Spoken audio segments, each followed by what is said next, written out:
ពាក្យថាសេចក្តីសុខនៅក្នុងជីវិតអ្នកណាក៏ចង់បានអ្នកណាក៏ចង់មានបងប្អូនក៏ប៉ុន្តែគឺវាពិបាករកមែនទែនទាំងខ្ញុំទាំងបងប្អូនមួយចំនួនគឺទទួលស្គាល់ថាសេចក្តីសុខនោះគឺពិបាករកមែនទែនក៏ប៉ុន្តែយើងអាចបង្វែរនៅការយល់ឃើញរបស់យើងពីសេចក្តីសុខដែលយើងយល់ថាតើយើងមានលុយមានឡានមានផ្ទះទើបយើងអាចមានសេចក្តីសុខនោះទៅជាការយល់ឃើញមួយបែបផ្សេងថាយើងគួរតែសប្បាយចិត្តជាមួយនឹងអ្វីដែលយើងមានអ្វីដែលយើងអាចធ្វើបានលទ្ធផលដែលយើងធ្វើបានបច្ចុប្បន្នយើងគួរតែសប្បាយចិត្តជាមួយនឹងលទ្ធផលទាំងនោះវិញហើយបើសិនបើយើងនៅតែទទួលយកនៅលទ្ធផលទាំងនោះអត់បានយើងអត់ទាន់សប្បាយចិត្តទេបងប្អូនគួរតែរកសកម្មភាពអ្វីផ្សេងៗដើម្បីមកបន្លប់នៅការពិបាកចិត្តរបស់យើងភាព stress ភាពគិតច្រើនរបស់យើងហ្នឹងទៅជាសកម្មភាពផ្សេងៗដូចជាការហាត់ប្រាណការ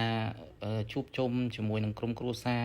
យើងចំណាយពេលជាមួយគ្រួសារដើម្បីបង្កើតសេចក្តីសុខឬក៏យើងបង្កើតនៅសកម្មភាពផ្សេងៗដូចជាការដាំបន្លែថែសួនជាដើមដោយអ្វីដែលថ្ងៃនេះខ្ញុំបានធ្វើគឺជាផ្នែកមួយដែលជួយឲ្យខ្ញុំមានភាពធូរស្រាលខ្លាំងមែនទែនគឺការរស់នៅជាមួយនឹងធម្មជាតិគឺពិតជាបានជួយយើងខ្លាំងណាស់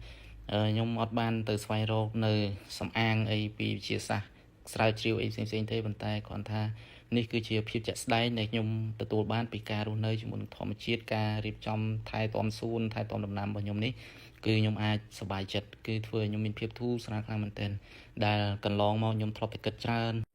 ខ្ញុំធ្លាប់តែខ្វាយខ្វល់ថាតើអនាគតនឹងទៅជាយ៉ាងណាហើយធ្វើយ៉ាងណាដើម្បីខ្ញុំអាចស្វែងរកនៅសុភមង្គលទាំងនោះបានឥឡូវនេះគឺខ្ញុំអាចបង្កើតនៅសុភមង្គលតូចៗនៅក្នុងជីវិតរបស់ខ្ញុំប្រចាំថ្ងៃបានគឺការថែទាំសួនការមើលថែដំណាំហើយខ្ញុំអាចធូរស្រាលអញ្ចឹងបងប្អូនអាចសាកប្រើវិធីនេះដើម្បីជួយបងប្អូនដែរដើម្បីថែទាំផ្លូវចិត្តបងប្អូនឲ្យបានល្អឲ្យបានរឹងមាំកុំឲ្យមានការបាក់ទឹកចិត្តកុំឲ្យមានបញ្ហាដែលថាពិបាកនឹងសោចស្រង់ពួកឯបញ្ហាផ្លូវចិត្តគឺជារឿងសំខាន់ហើយការនិយាយរបស់ខ្ញុំនេះក៏មិនប្រកាសថាត្រឹមត្រូវ 100% ដែរប៉ុន្តែបងប្អូនអាចសាកល្បងបានអញ្ចឹងអរគុណច្រើនបងប្អូនសម្រាប់ការទស្សនាវីដេអូនេះ